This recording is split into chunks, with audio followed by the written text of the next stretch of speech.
He's the blogger to The Nation and columnist for the Daily Telegraph. Tim Blair joins us every week from the Wimmera in Western Victoria. Good to talk to you, Tim. I got to focus on your column this week. I love your column and the humour and the salient points you make in it.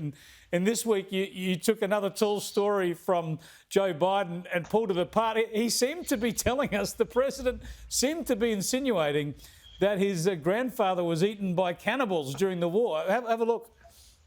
My Uncle Bosie was a hell of an athlete, they tell me, when he was a kid. And he became an Army Air Corps before the Air Force came along. He flew those single-engine planes as reconnaissance over war zones. And he got shot down in New Guinea.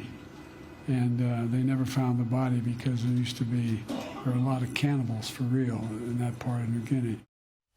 It's his uncle, of course, not his grandfather. Joe Biden's grandfather would have fought in the Civil War. But Tim, you check this out. The idea that he crashed in New Guinea, they didn't find a body, there were cannibals about, it doesn't quite stack up.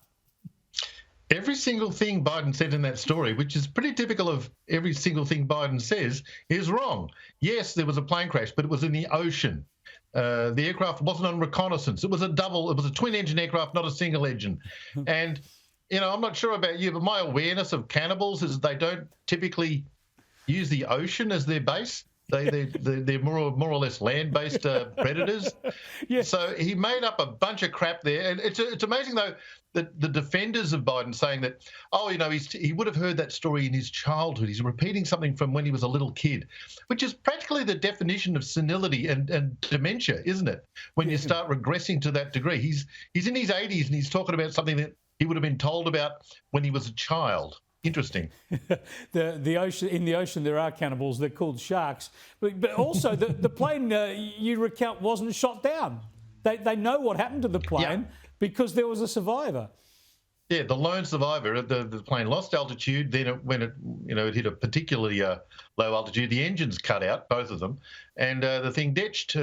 3 servicemen were lost tragically, including Biden's Uncle Bosie. But there was one survivor who would have, one presumes, given as much of an account as he could of what actually occurred. But to turn that into a story about cannibalism is a bit of a reach. It is a bit of a reach. He often gets a bit befuddled, does the leader of the free world. Just briefly, a survey out today showing how much money people are prepared to spend to save their pets.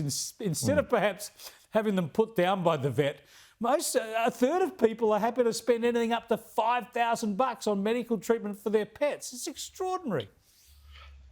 Well, yeah, it is. It's interesting with my family as well. I've got family members, close family members, who've spent large amounts of money on things like cats and dogs.